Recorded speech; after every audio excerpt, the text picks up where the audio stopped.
What's going on, guys? Dan here, and today I want to talk about using Obsidian plus your agentic coding tool. So whether that's Claude Code or Open Code or even Codex if you want, but using that to create a wiki for yourself or a knowledge base of a particular project that you're doing. So this article was written by Andre Karpathy a few weeks ago now, and it talks about building and maintaining a persistent wiki or a knowledge base for a specific topic that you're doing or working on.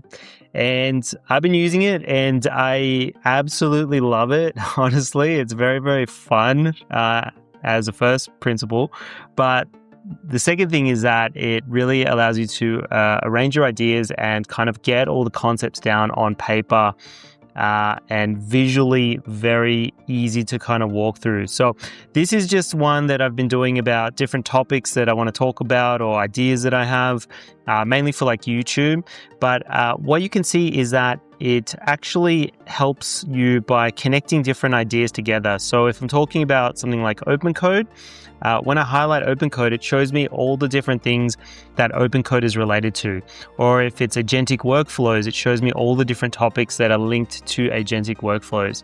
And you can also click on them and then it'll explain exactly what it is based on the documents that you've given it, and it'll show how this topic is related to all the different ideas and notes and things that you have. So this is very useful if you want to create a company knowledge base. So this could be something for like onboarding a new employee, or if you're doing some kind of research for a particular product that you're building. So I have a couple that I've built already for different projects that I'm working on.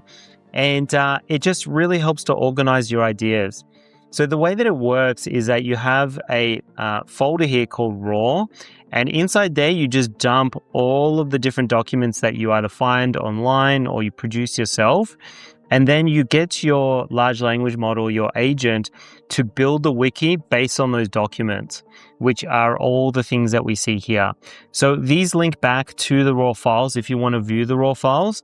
But then at the same time, he's building every single concept in such a way that you can identify exactly what the topic is and also how it relates to everything else.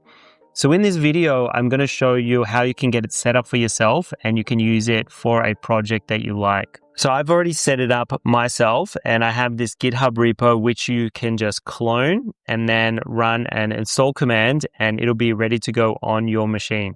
The only other thing that you need is you need to get Obsidian. So if we go to Obsidian over here, I'm on Linux, so it'll show me this one, but you need to download and install Obsidian, whether it's on Mac or Windows or on Linux in my case. And this is what is going to allow you to do the visualization or that graph that I showed you, which you can see over here. So what I'm doing now is I am in a folder on my computer called wikis, and this is where I'm storing all the different projects and wikis that I want to build. And this is the command that I'm going to run. So this one is just saying to clone the repository that I just showed you, but give it the file name AI landscape. And the reason I'm doing that is I am going to give an example where I'm going to be researching different AI papers and I want to build a wiki out of that. So once you've done that, you hit git clone and then give it a name, hit enter, and it's going to clone into that repository. Afterwards, I am going to go into there and I'm going to run the install command. Once I've run the install command, now we have our folder set up and all we need to do is add some documents. If you want to make a separate copy of this for your own wiki, then you can also run this command too, which is gh if you have the GitHub CLI, and you can go repo fork, and then this is the name of the repository, -- clone, and then whatever the name you want for your research to be. So now I have a couple of research papers inside my folder. So this is the main directory. We've got raw, we've got wiki, and then a few other files here. So if I go into raw, we've got our research papers. So this is one. This is a very famous paper, which is called Attention is All You Need, which is basically describes the architecture that has revolutionized the AI world in 2017. well, a long time ago now. And then I've got a few other ones over here. So this is about training with human reinforced feedback on LLMs. And just a couple of different papers, and I want to see what the language model is going to do with these. Next thing you want to do is open up Obsidian, and you want to select this option over here, which is Open Folder as Vault. So click Open and then select the folder that you just created. So I've just selected the folder here, AI Landscape. I'm going to hit Select. And now if I just drag this across, you can see that we've got Obsidian open. We don't have any graph yet. But in the raw folder, I have the research papers. The next thing I'm going to do is get Claude Code set up. So I'm going to type Claude, and we have a command that will tell him to ingest these raw research papers and put them inside the wiki. And that is /ingest. So we're going to type that, and then he's going to ask us some questions about how we want to ingest it. And we're just going to decide with him exactly what the game plan is, and afterwards we should start to see some files popping up. Okay, so he's ingested one paper, and we can see that was attention is all you need. He's showing all the different concepts that are connected to it. If we click on that file, this is what what Claude has written for us. So he's given us a bit of an explanation of what the different concepts are, which is going to be very good for my education. So I'm just going to tell him, yep, that looks good, and let's continue and ingest all of them.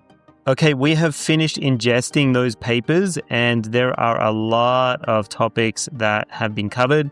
Some of them are empty still because we don't have enough information on them, but we can obviously search for them, add more to our knowledge base, accumulate more, and then of course study the notes and get more educated. Okay, so let's say I want to ask a question about my knowledge graph.